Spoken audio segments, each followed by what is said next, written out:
Bienvenue à tous dans cette nouvelle vidéo spéciale Summer League, gros débrief de la Summer League de nos Phoenix Suns. Pour m'accompagner, le spécialiste, souvent c'est notre vidéo de chaque année avec Thierry. Comment ça va Thierry? Eh ben écoute, ça va très bien, très très bien. L'été démarre bien et j'adore cette période-là, cette période après la draft où justement on découvre les Summer League. Je trouve que on est déjà en manque de basket et là ça vient un petit peu voilà pallier. C'est un petit encas avant de l'attente et le début de la saison. Ouais, tout à fait, je suis totalement d'accord avec toi. Moi aussi, j'adore ce moment-là. Tout de suite, avant que vraiment on démarre dans le vif du sujet, hop, on vous rappelle, on avait fait un gros concours en début d'année pour gagner un magnifique maillot qu'on va vous montrer en fin de vidéo, car oui, en fin de vidéo, nous ferons le tirage au sort. On avait 2 personnes ex aequo. Donc voilà, restez bien jusqu'à la fin de la vidéo, surtout les gagnants, c'est eux les plus importants. On va faire un petit tirage au sort, ça sera la main de mon petit gars qui va tirer le gagnant. Donc restez bien jusqu'à la fin. Et on va se lancer tout de suite dans cette Summer League. Donc, les Suns ont joué 5 matchs. Je vais vous les dire tout de suite les résultats. Donc, ils ont commencé par leur adversaire, donc Portland, une victoire 80-79. Ils ont enchaîné derrière par une défaite contre les New Orleans Pelicans 80-75. Ils ont enchaîné donc 2 victoires ensuite contre les Milwaukee Bucks 95-88, une victoire contre Détroit 188 et un match un peu sans vraiment contexte. Je vous expliquerai qu'il ne vaut pas grand-chose contre une défaite contre les San Antonio Spurs 86-81. Pourquoi c'est pas vraiment un match qui est vraiment important? C'est que tout simplement on a mis de côté tous nos joueurs, Koa Pitt, Rashir Fleming et Kaman Mohawk n'ont pas joué, donc c'est un match qui compte un peu pour du beurre. Ça fait au global 3 victoires pour 2 défaites. Juste avant qu'on rentre vraiment dans le vif du sujet, c'est-à-dire vraiment parler des joueurs en particulier, qu'est-ce que tu as pensé de toi de cette Summer League des Suns? Est-ce que tu as pris du plaisir à les regarder cette année, Thierry? Bah, c'est toujours intéressant parce que c'est des nouveaux. Ça permet à la fois de découvrir des nouveaux visages et à la fois de voir un petit peu comment nos sophomores, quand on en a, quelle est leur progression par rapport au fait d'affronter majoritairement des joueurs qui n'ont pas d'expérience NBA. Donc moi je trouve toujours ça intéressant. Ça permet aussi de découvrir d'autres joueurs parce qu'effectivement bah, on est focus sur la NBA toute la saison et c'est vrai qu'il y a des joueurs qui n'ont pas eu la chance de passer par la NBA mais qui méritent d'être vus, donc c'était plutôt sympa. Après, la Summer League, ça me fait penser un petit peu à du basket NCAA, c'est-à-dire que c'est un peu tout fou, pas forcément des grosses adresses, ça manque parfois de talent intrinsèque, mais c'est plutôt rafraîchissant et j'avoue que voilà, il faut être un peu indulgent quand on le regarde, mais c'est plutôt sympa. Ouais, moi aussi, j'ai plutôt pris du plaisir à regarder la Summer League de manière globale, mais les Suns, voilà, j'étais content de les regarder. Alors, c'est toujours notre équipe de cœur, mais j'ai trouvé que cette équipe était plaisante, il y avait du rythme. Les 2 premiers matchs, c'est vrai qu'on a parlé juste avant, la réussite était quand même assez cradingue, mais après, ça c'est. Voilà, on sent que certains joueurs commencent à prendre leurs automatismes et c'était plus sympa. Mais on va surtout parler dans le vif du sujet, on va parler vraiment de nos joueurs en particulier. Avec Thierry, on voulait vous proposer de commencer d'abord par, entre guillemets, nos sophomores, donc nos joueurs qui ont déjà fait une saison NBA dans les pattes. Je te propose de commencer par le meilleur. Commençons direct, qui est par Kaman Malouak. On rappelle, il a été pick 10. Voilà, on l'a pris en pick 10 l'année dernière. On avait récupéré notre pick via Houston. Je vais vous donner ses stats et je vais te donner la parole pour me dire toi ce que tu en as pensé. Donc, Malouak, il a joué 4 matchs durant cette Summer League. Donc, il a tourné à 19,5 points de moyenne, 12,8 rebonds. Il a shooté à 40% à 3 points, il en a pris 20, il en a réussi donc 8, raté 12, et il a shooté au global, si je dis pas de bêtises, à 53%. Qu'est-ce que tu en as pensé? Il a impressionné durant cette Summer League, tout le monde en a beaucoup parlé. Toi, qu'est-ce que tu en as pensé de Kamal Malouak? Bah, déjà, l'évolution physique, puisqu'on voit que le joueur qui était très frêle l'année dernière, on voit déjà athlétiquement la prise de masse et je trouve même que bah, après ça reste que 2 mois, mais je trouve que depuis la fin de la saison, il a dû énormément travailler là-dessus. Je suis très impressionné par son footwork. Je trouve qu'aujourd'hui, il arrive bien à se situer et au niveau de ses pieds, beaucoup plus précis que très brouillon l'année dernière. Très Mm. très très brouillon. Là, j'ai trouvé ça intéressant. Et ce qui est super intéressant, c'est son évolution entre le premier et le quatrième match.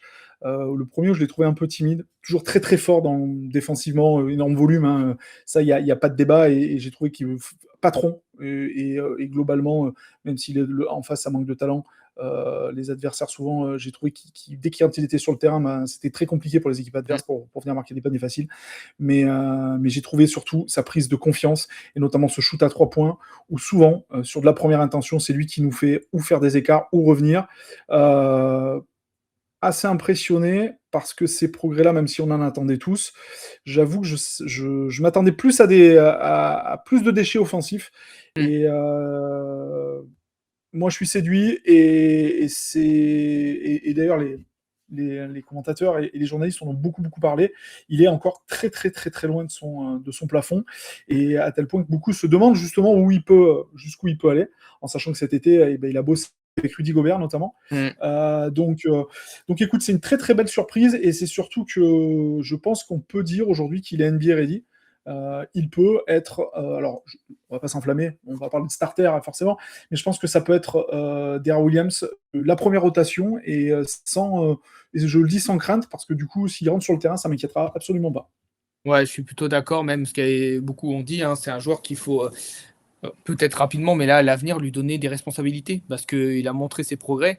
Et ouais, je suis d'accord avec toi. Déjà, je suis totalement d'accord avec toi. Alors, ça reste de la Summer League, mais c'est vrai que tu voyais tellement la différence quand il était sur le terrain ou pas, quoi. Je veux dire, c'est impressionnant, rien que défensivement, déjà, son apport au rebond, il avale tout, c'est impressionnant, il prend tous les rebonds. Et je suis d'accord avec toi, offensivement, c'est plus un joueur d'aller ou plus seulement, hein, c'est plus un grand. C'est un gars, il a montré qu'il savait poser un minimum le ballon, il était capable techniquement de finir au cercle, sans 3 points. Je veux dire, on parle d'un gars qui prenait quasiment pas de 3 points, tu me confirmeras ça, mais en ici, il prenait pas de 3 points. Et là, il a fait une progression. Alors, c'est de la Summer League, mais je veux dire, il a pris des 3 points, comme tu as dit, en fin de match, quand c'était serré, c'est-à-dire avec un côté où il y a un peu de pression, faut se rapprocher. Donc là, dans Kamal Mouak, c'est énorme, vous nous direz dans les commentaires, mais c'est vrai que l'avenir est. Là, on a vraiment vu quelque chose vraiment d'intéressant, et c'est vrai qu'il a que 19 ans. On rappelle, il a l'âge de Kawhi à l'heure actuelle, qu'on vient de drafter. Donc vraiment, c'est vraiment un diamant. Il faudra prendre son temps aussi. Je pense pas qu'il va jouer 30 minutes l'année prochaine. Mais par contre, une chose est sûre, je suis d'accord avec toi Thierry, c'est que quand il va rentrer sur le terrain, on va pas se dire mince, on va perdre en niveau. Je pense qu'on va se dire ok, il y a Kemal Mouak. Genre bon, on est content quoi. Il va dire vas-y, il faut y aller. Donc non, non. Est-ce que on va parler d'autres joueurs, mais le meilleur joueur des Suns, hein, on peut le dire quand même sur cette. Toi, tu as peut-être préféré quelqu'un d'autre, mais sur cette Summer League, est-ce qu'on peut dire que Kamal Mouak au côté Suns, c'était quand même le meilleur joueur? Toi, qu'est-ce que t'en penses, Thierry? Oui, oui, clairement. Pour moi, c'est bien sûr, c'est le meilleur joueur le meilleur joueur, le plus régulier, la plus grosse influence. Je pense qu'on peut, intrinsèquement, je pense qu'on peut dire que c'est le meilleur pivot pour moi, en tout cas de ce que j'ai vu de la Summer League, hein, parce que, attention, sans faire offense à ceux qui ont joué pivot mais qui n'en sont pas, mais en pivot intrinsèque, j'ai trouvé que c'était le plus complet. C'est pas parce que c'est un joueur des Suns, hein, Non, non, non. mais voilà. Donc non, franchement, c'est top. C'est une super nouvelle pour nous, et ça sera très important que les joueurs qu'on avait l'année dernière aient progressé en débutant la saison, et lui, déjà, on a cette assurance. Ouais. On va enchaîner avec un des gros chouchous aussi de l'année dernière, Monsieur Rashir Fleming. On rappelle, pick 31 de la draft donc précédente. Donc Rashir Fleming, donc il a tourné, donc je vous donne les stats, pareil, je te donnerai la parole. Donc il a tourné à 12 points de moyenne, 6,5 rebonds.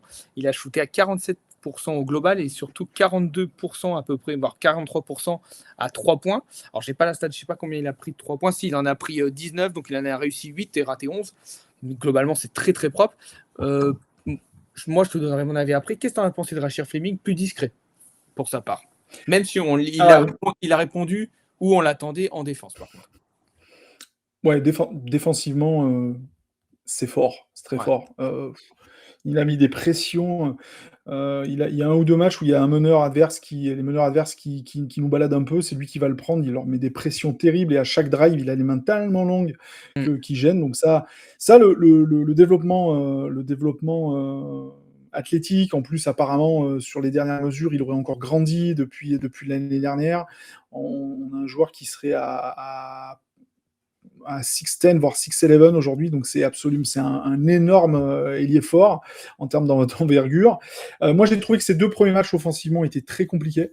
Mm. Parce que très peu de handle, pas d'attaque de cercle, il veut shooter, enfin, c'était brouillon. Et j'avais l'impression de voir, tu sais, ses premiers matchs NBA l'année dernière, tu sais, Ouais, les shoots à 3 points, même la trajectoire était dégueulasse, etc. Et puis, le troisième et quatrième match, il y a eu un déclic. Et là, par contre, c'était plus du tout la même chose. Tu shootes extérieur, en plus, ce petit corner, tu sais, ouais. pénétration, on ressort dans le corner pour lui. Et lui, malgré d'un défenseur, met ce shoot. Donc ça, c'est hyper intéressant. Et puis après, sur du jeu rapide, effectivement, quand on part en contre-attaque, là, ça va très très vite. Après, il y a du boulot offensivement, on le sait. C'est-à-dire qu'il ne sait pas créer son shoot tout seul. Driver, c'est compliqué. Mais en même temps, est-ce que c'est ce sur quoi on l'attend? Moi, je trouve que qui développe ses points forts, pour moi, identifié l'année dernière, grosse défense. Et ce shoot extérieur qu'on a vu sur la deuxième partie de saison, je pense que déjà en développant fort ça, le reste a le temps, puisque du coup, on a quand même les joueurs pour venir compenser ça. Mais voilà, Fleming, c'est chaud-froid, c'est comme tu l'as dit, il a alterné le chaud et le froid, mais il finit sur du chaud, donc j'ai envie de rester sur ça. Ouais, il a fini sur un beau match, 22 points contre Détroit, vraiment propre. Moi, je trouve que pour l'instant, c'est le Friendly pur, quoi. Je veux dire, vraiment, le gars énorme en défense qui va rentrer Détroit. Lui, il n'en demande pas trop. De toute façon, il aura les créateurs à côté de lui, donc il va pas avoir besoin tant que ça. Oui. Il va mettre des points en contre-attaque parce que par contre, il va aller au cercle. Il a montré que l'année dernière, en plus, même techniquement, il n'est pas mauvais quand il faut finir, pas, même en dehors d'un dunk. Donc c'est large, il a son rôle. Mais c'est vrai que Rachel Fleming, offensivement, vraiment, s'il veut passer un cap, il va falloir qu'il soit capable de créer son propre shoot parce qu'on voit qu'aujourd'hui, c'est quand même c'est pas son point fort. Par contre, défensivement, je suis d'accord avec toi, je te rejoins. C'est assez impressionnant. Ouais, la pression qu'il met, puis le nombre de balles qu'il fait perdre, je veux dire, avec sa longueur de bras, vraiment, il est très, très, très fort. Rachel Fleming, c'est ultra impressionnant. Là, on va finir sur le dernier. Alors, il y avait Sin Gently qui n'a pas joué, qui était blessé. On n'a pas cité lui. Dommage. Moi, c'est un des joueurs que j'aurais bien aimé voir. Il avait bien progressé en G-League l'année dernière. Voilà, on verra bien ce que ça donne par la suite. C'est Kobe Bry. Bon, on va pas se mentir, c'est un peu moi perso, c'est ma déception parce que c'était celui que peut-être j'attendais le plus. Donc, il a tourné à 7,8 points. Il a joué les 5 matchs, Kobe Bry. Il a joué le dernier. 2,5 rebonds, 2 passes de moyenne. Il a tourné à 27% de moyenne globale et 29% à 3 points, ce qui est censé quand même être globalement son gros point fort. Alors, avant que je te donne la parole, Thierry, il faut se rendre Kobe Bry, c'est un joueur qui a besoin. La Summer League, ça ne lui correspond pas. Ce type de joueur, je trouve, c'est trop fouillis. Il a besoin de système, c'est un finisseur. Donc c'est compliqué pour lui, mais c'est vrai qu'on pouvait peut-être s'attendre à mieux de la part de Kobe Bry. Toi, qu'est-ce que tu en as pensé, Thierry? Kobe Bryant, déçu dans le sens à la création, il développe pas ce balle en main en fait, même du jouer du 1 contre 1, c'est assez compliqué. C'est un shooter. Voilà, Kobe Bryant, c'est un shooter. C'est difficile effectivement. C'est difficile de le voir parce que c'est un joueur qui a besoin de jouer avec un vrai meneur, avec des systèmes, effectivement. Ce qu'on n'avait pas. Alors, les systèmes, c'est très compliqué sur la Summer League, bien évidemment, mais puisqu'ils ne se connaissent pas et qu'il y a très peu de temps pour travailler. Mais avec un meneur, voilà, lui se faire oublier, mettre du shoot, il est redoutable sur ça. C'est un joueur qui a le potentiel pour, à l'image d'un. Je sais pas si je devais retrouver un Isaiah Joe, tu vois, qui était au Thunder. Ce joueur qui vient et qui sanctionne, en fait. Il a un peu ça. Ce sera compliqué de jouer en NBA parce qu'il a un physique de meneur et pour un guard, pour un deuxième arrière, c'est un peu compliqué. Voilà, on l'a prolongé. On l'a prolongé d'une saison. Est-ce qu'il va garder ce contrat à voir parce que la Summer League aura peut-être rabattu des cartes et des joueurs qui ne seront pas conservés dans d'autres équipes, peut-être qu'on ira dessus. Il peut avoir son contrat en danger. De toute façon, ça reste un joueur qui sera avec notre équipe de G-League et qui peut-être aura des minutes, mais c'est pas un joueur, je pense, qui jouera un rôle, qui aura un vrai rôle encore cette année. Ouais, je suis plutôt d'accord. Je l'invite, il ne m'écoutera pas, mais je l'invite à travailler avec un joueur qu'on n'a pas parlé, qu'on fera une petite intermède à la fin, qui est Luke Kennard, qui a signé chez les Suns. On en parlera vite fait rapidement, parce qu'on n'a jamais eu le temps d'en parler. Ça s'est passé après nos dernières vidéos, qui pourrait être un joueur sur lequel il pourrait travailler un peu, parce que c'est un peu dans l'idée le même profil. Ouais, il a besoin de travailler plein de choses. Moi, je m'attendais de la création de sa part un peu plus. J'avoue que j'ai vite compris que c'était foutu. Il n'a pas un premier pas. Déjà, il n'est pas très rapide, donc déjà, c'est compliqué. Et puis techniquement, il n'a pas ce truc. C'est dommage. On avait vu des petites bribes l'année dernière, mais je pensais que là, c'était la Summer League, ça correspondait un petit peu plus pour lui. Il a fait un gros match contre Milwaukee où il fait des énormes 3 points en fin de match où on se dit quand même, il a ce truc de shooter. C'est un shooter, on lui enlèvera jamais. Mais c'est vrai que bon, la progression n'est pas là. À suivre, on verra. De toute façon, il est toujours là, donc on vous dira vraiment si. Mais c'est vrai que ça paraît compliqué pour lui.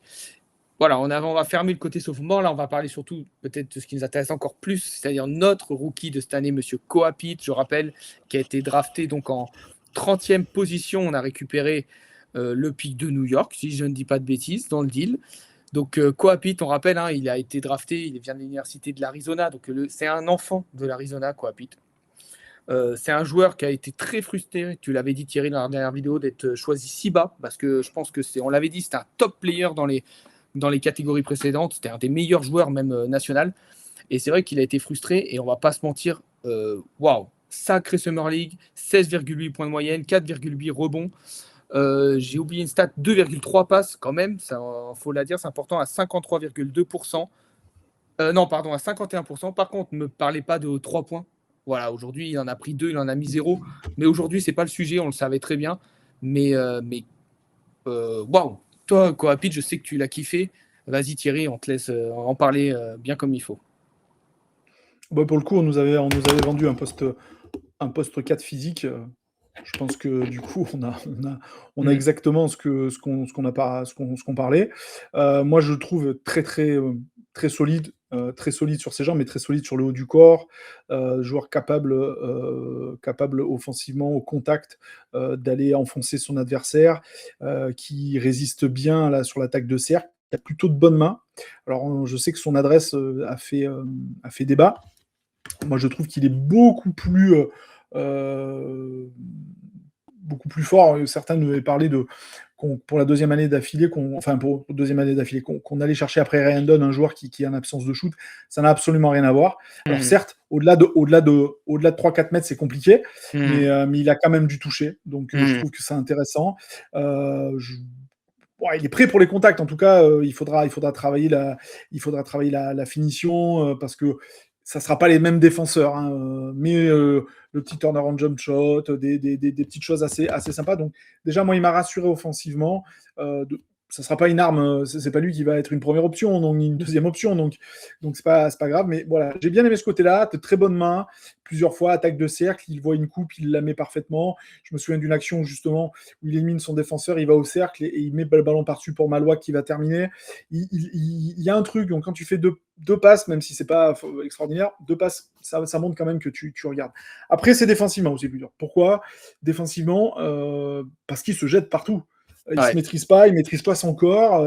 6-7 fautes à chaque fois par match. Des fautes bêtes, à vouloir systématiquement aller contester les shoots de trop près, etc. Mais moi, j'ai envie de mettre ça sur le.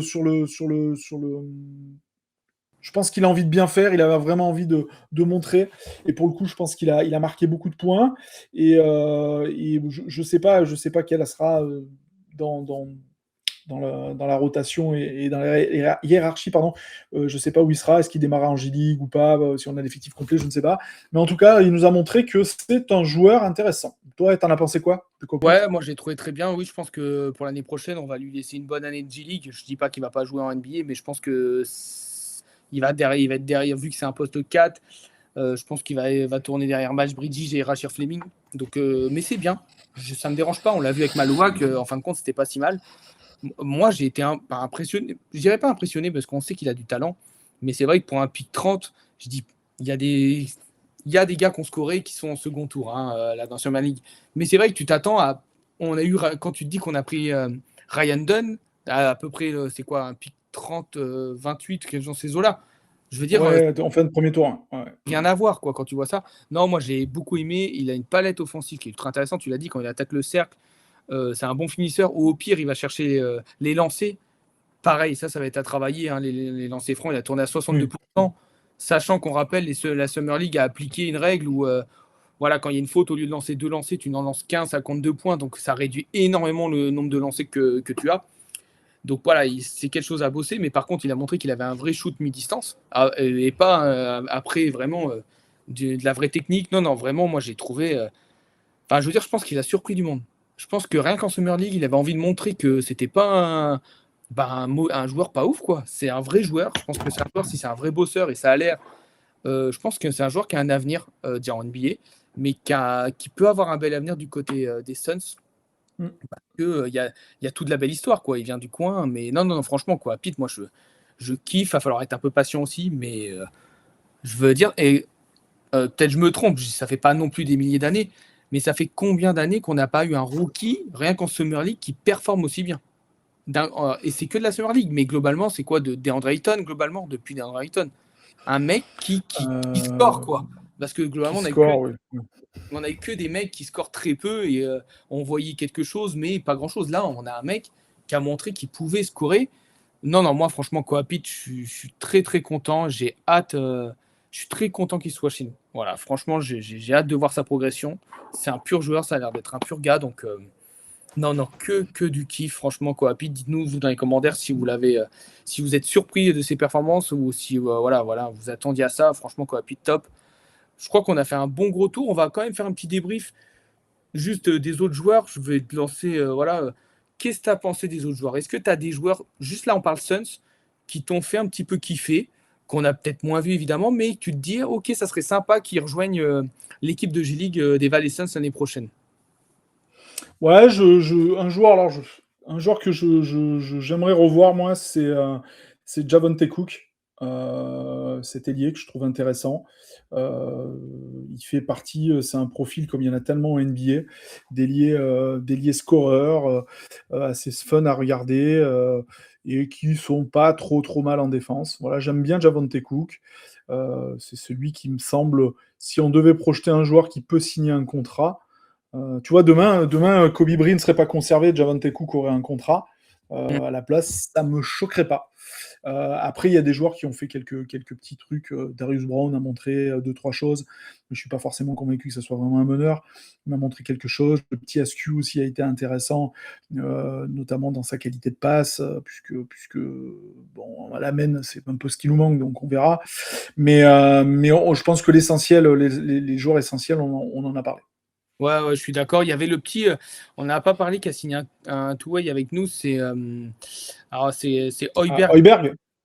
qui est, Ouais, mais là, je pense que là, ça va vite être réglé l'histoire. ouais, qui est globalement en fait déjà qui est un petit meneur, mais en fait c'est surtout alors c'est un joueur qui était si je dis pas de bêtises, qui a été nommé dans les meilleures défenses en NCAA, qui est un pur, Hmm. voilà, c'est un petit taureau, hein, c'est un pur défenseur, mais ça s'arrête là, quoi. Je veux dire, tu peux pas lui demander grand chose de plus. Enfin, c'est pas un mauvais joueur, hein, c'est pas ce que je veux dire. De toute façon, c'est pas moi qui vais vous dire que ces gars-là sont des mauvais joueurs, mais je veux dire, c'est un très bon défenseur tout terrain, un peu sous-dimensionné malheureusement, qui n'est pas un gros shooter, ça c'est sûr.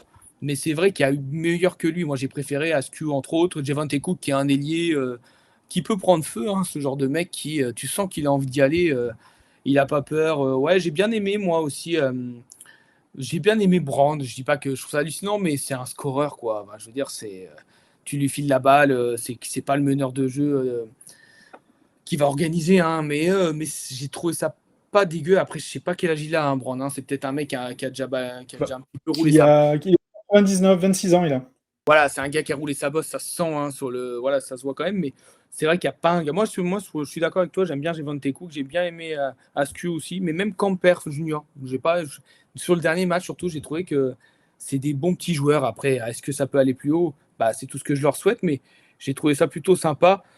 Euh, Maintenant, j'ai envie de te dire, est-ce que on avait déjà parlé comme ça tous les deux l'année dernière, est-ce que tu as des joueurs là, d'autres équipes là en Summer League et où tu t'es dit, ok, sympa. Genre vraiment, ok, j'ai kiffé les regarder, j'ai hâte de les revoir.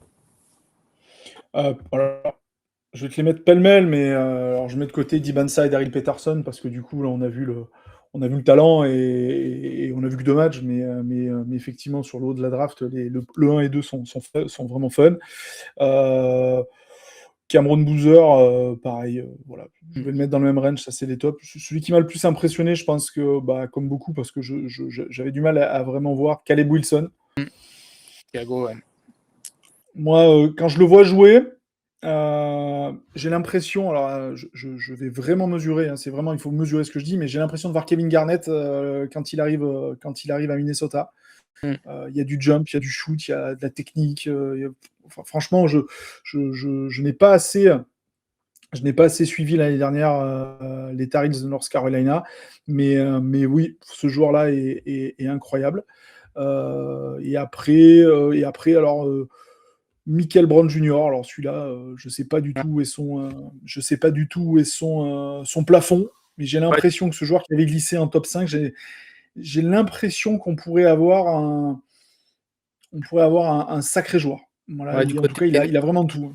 Mm. Ouais. Ouais, c'est dur pour Nohan Traoré par contre, parce que là, clairement, ça veut lui dire que son poste, ça saute, il va sauter. J'ai peur de l'avenir pour Nohan Traoré. Après avoir, les saisons sont longues et les rookies ne sont pas réguliers sur tout le match, donc il y a besoin de profondeur. Mais Ouais, ce joueur-là, en tout cas, s'il démarre pas titulaire le début de la saison, je vais pas comprendre en fait. si. Mais t'inquiète, il a déjà gagné sa place de titulaire. En plus, c'est Igor Demine qui est à côté de lui, qui correspond plutôt bien à un poste 2 au vu de son physique. Donc non, c'est parfait. Ça a piqué plus pour un joueur comme Nolan Traoré qui va sortir du banc. Après, ça ne veut pas dire qu'il n'aura pas d'avenir, mais on en a vu beaucoup des joueurs français qui sont retrouvés dans ce genre de situation et souvent ça pue vite, rapidement. Donc, c'est pas ce que je lui souhaite, mais ça, par contre, très très fort. Moi, j'ai beaucoup aimé Brandon Burries, donc l'autre joueur d'Arizona, qui est lui T'as joué contre nous? ouais, qui a été très bon contre nous, qui a été drafté en pick 10 du côté de Milwaukee. Moi, j'ai vu beaucoup, enfin, j'ai trouvé, enfin, je trouve qu'il ressemble beaucoup à Kate Cunningham dans le jeu, déjà physiquement, je trouve, mais un peu plus petit peut-être. Mais je trouvais que c'était un joueur qui gérait très bien le tempo, canalisait très bien le jeu. Non, non, moi, franchement, il m'a énormément impressionné. Qu'est-ce que j'ai aimé aussi? Je sais pas, j'ai pas trop regardé les Clippers, donc non, Dallas, donc je sais pas trop ce que ça a donné. J'ai été un peu déçu de d'Akeuf pour l'instant. Je trouve que c'est un, Ouah, alors je moi je veux trouve que c'est un pas, pétard mouillé. Après peut-être je me trompe à l'heure actuelle, mais je voilà, veux moi, pas, je veux pas, je veux pas démoraliser Simon, mais ouais, moi je trouve que je, ça va pas défendre. ouais, déjà Donc, alors c'est spectaculaire, mais alors ça ne défend pas. ouais, c'est spectaculaire, mais c'est, enfin, au-delà déjà défensivement, il arrive pas à se situer sur un terrain. C'est vrai qu'il a du mal, mais après il faut vraiment regarder, mais ça se voit. Mais même offensivement, oui, ça se voit, il a du talent, mais qu'est-ce qu'il rate? Qu'est-ce qui se précipite? Les passes, il va tellement vite. En fait, ça me rappelle beaucoup quand moi je jouais que ce soit dans plein de sports, on me disait souvent, je faisais déjà l'action avant, j'avais dans ma tête. Et en fait, je faisais une erreur. Et je trouve que c'est purement ce genre de joueur à l'heure actuelle où il prend plein de shoots très compliqués, alors qu'il est capable de faire mieux. Donc moi, je suis un peu, ouais, Mm. pas très fan. Mais par contre, je te suis sur bon, le top 4, incroyable. Non, non, après, je te suis à peu près sur tous les joueurs. Je sais qu'il y en a qui ont été pas mal. Thomas, non, c'est ça qui joue au Cavs, qui lui aussi qui a sacrément scoré, qui a été aussi impressionnant. Non, non, c'est une belle Ah, cuvée. Meleke, ouais, ouais. Il y a du talent, alors il faut voir, hein, mais Ouais, voilà. effectivement, il y a du joueur qui va avoir du temps de jeu, Mm. parce que c'est compliqué de tous les parler, mais on parle, il y a Axel Landebord, hein, on en parlait juste avant Ouais. l'émission, de Michigan, hein, qui est avec les Warriors. Voilà, pick 11, un joueur de 23 ans, pick 11, bah, on a drafté au talent, Mm. un joueur prêt, et un Mm. joueur qui aura un rôle déjà.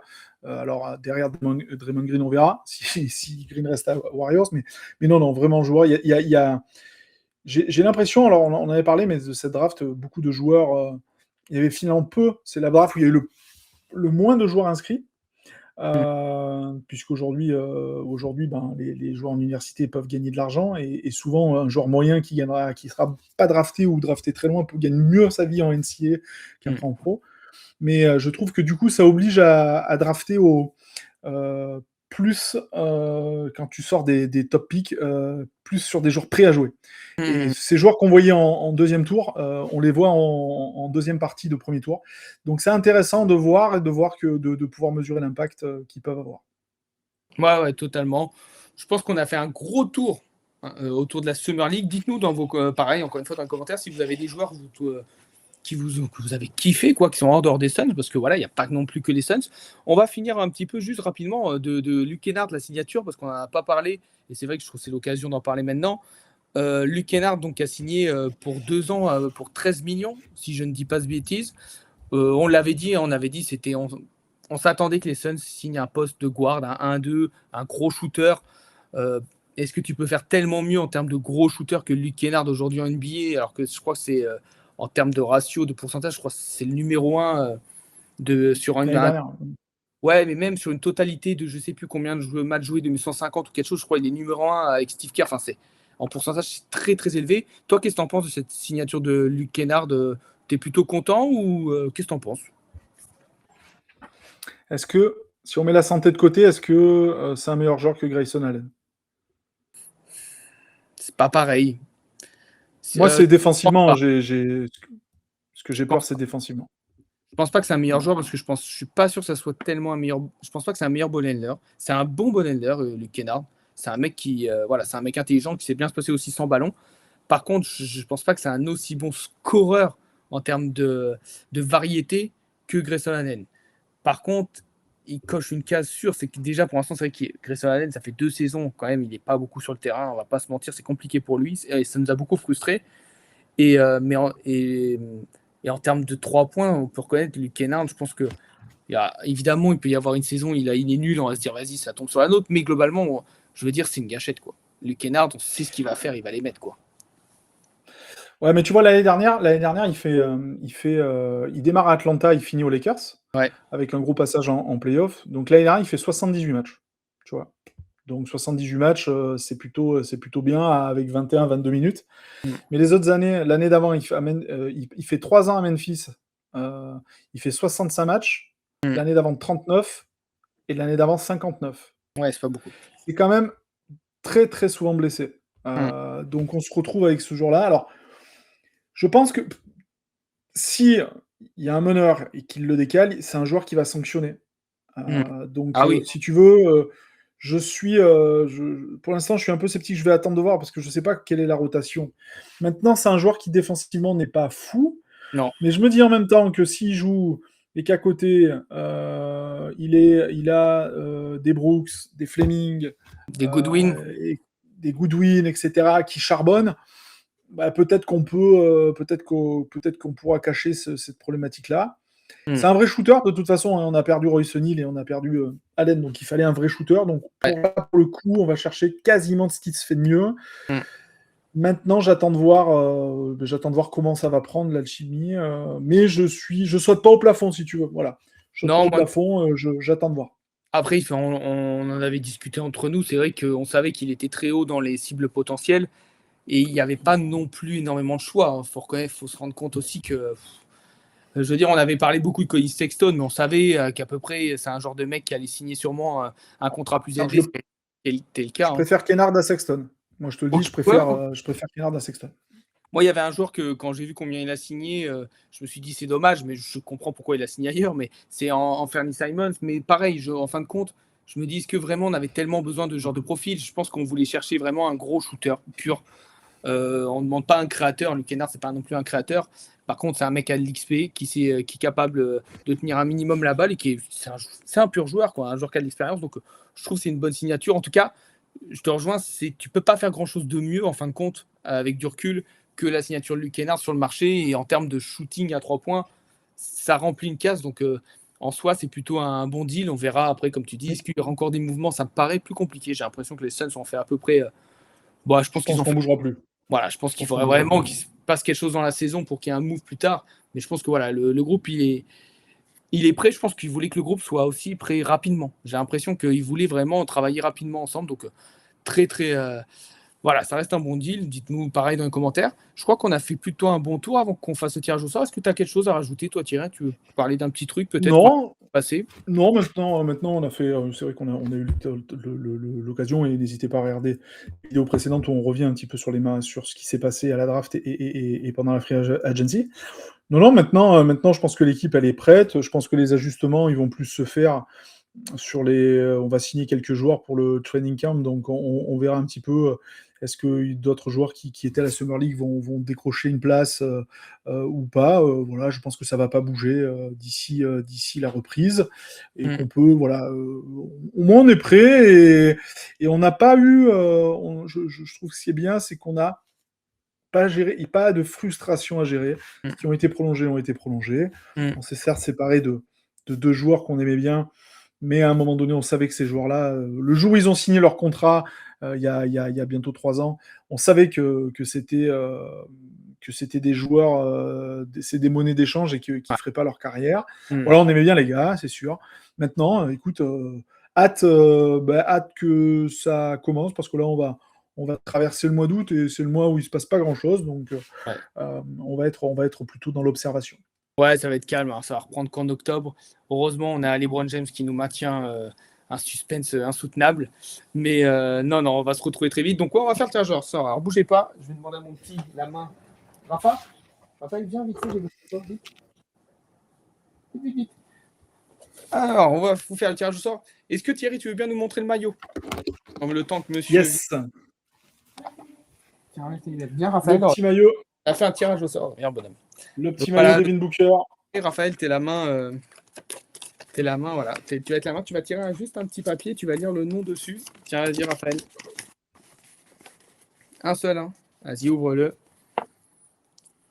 On va voir qui est le gagnant de notre premier vrai concours hein, cette année. Hein. On en préparera d'autres, vous inquiétez pas. C'est Zoli. Tiens, vas-y, dis-le. Zoleil, c'est ça? C'est Zoleil qui remportera donc ce magnifique maillot. Désolé pour le copain Raz hein, qui était ex aequo, qui ont mis 42 victoires et 40 défaites. Donc, ils étaient optimistes. Donc, c'est plutôt pas mal. Donc, Zoleil, je vais t'envoyer un petit message hein, dans les commentaires et je te contacte rapidement pour, pour trouver la solution pour qu'on puisse t'envoyer le maillot. Mais bravo à toi. Bravo à toi. Et très vite, on va se retrouver très vite pour d'autres concours, mais surtout d'autres vidéos. Évidemment, on attend un petit pouce bleu, des petits commentaires. Et puis, on se retrouve très vite, Thierry. À plus tard. Eh bien, écoutez, passez un bel été. Et quelque chose me dit qu'on n'attendra pas forcément la fin de l'été pour se revoir. Je pense aussi. Allez, à plus la team. À bientôt, salut!